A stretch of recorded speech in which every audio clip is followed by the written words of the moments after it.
Obrigada, Sra. Presidente, Srs. Deputados, Srs. Membros da Direção da Apogen. Gostaria de começar por cumprimentar a Apogen e lembrar a importância que os medicamentos genéricos têm no mercado total de medicamentos em Portugal, mas não posso deixar de lamentar, em nome do PSD, que a cota de mercado desses medicamentos tenha estagnado nos últimos anos. De facto, nos últimos 7 anos, a cota de mercado dos medicamentos genéricos em unidades subiu apenas 2 pontos percentuais, de 47% para 49%. Já entre 2011 e 2015, os governos do PSD fizeram subir a cota dos genéricos de 31% para os já referidos 47%, ou seja, 16 pontos percentuais em 4 anos.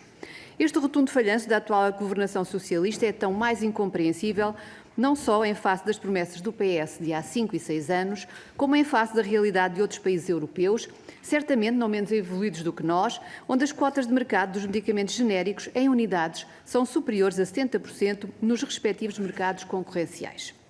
São os casos dos Países Baixos, com uma cota de 83%, da França, com 81%, da Alemanha, com 80%, da Suécia, com 78%, ou ainda do Reino Unido, com 77%.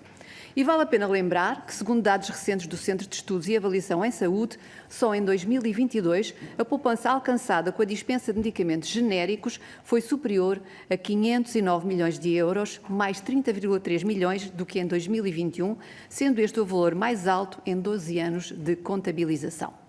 No total, entre 2011 e 2022, os medicamentos genéricos já permitiram a Portugal poupar mais de 5,2 mil milhões de euros.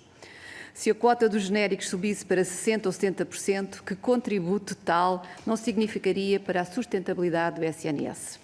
Mas, enfim, o Governo, por alguma razão que não se descortina, prefere não apostar no aumento da cota dos medicamentos genéricos e na consequente reorientação da despesa pública no setor da saúde.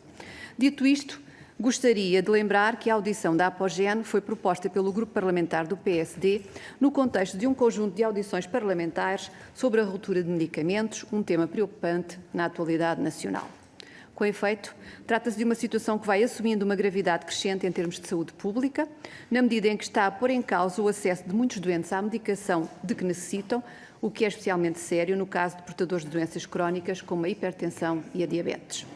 No final do ano passado, foi noticiada a existência de mais de 850 medicamentos em ruptura, estando os problemas no fabrico na origem da maioria das falhas. Convém lembrar que esse número representava cerca de 8% do total dos quase 10 mil fármacos comercializados e sujeitos à receita médica.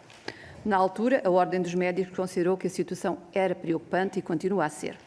As soluções têm passado pela criação de listas de espera nas farmácias, em que os medicamentos vão sendo distribuídos à medida que chegam, bem como pela substituição por genéricos. Não sendo estes problemas novos, a verdade é que o tempo passa e eles não são resolvidos, continuando os doentes a deparar-se com uma inaceitável falta de medicamentos nas farmácias. Assim, gostaria de colocar à Apogen as seguintes perguntas. Por que razão ou razões consideram que há ruptura de medicamentos e quais os principais fatores para essa ruptura? Por que motivo consideram que a situação se tem agudizado? Que medidas propõem para garantir a sustentabilidade da produção e comercialização dos medicamentos? Finalmente, uma última questão. Como entendem que este problema da falta de medicamentos em Portugal pode ser ultrapassado? Muito obrigada, Sra. Presidente.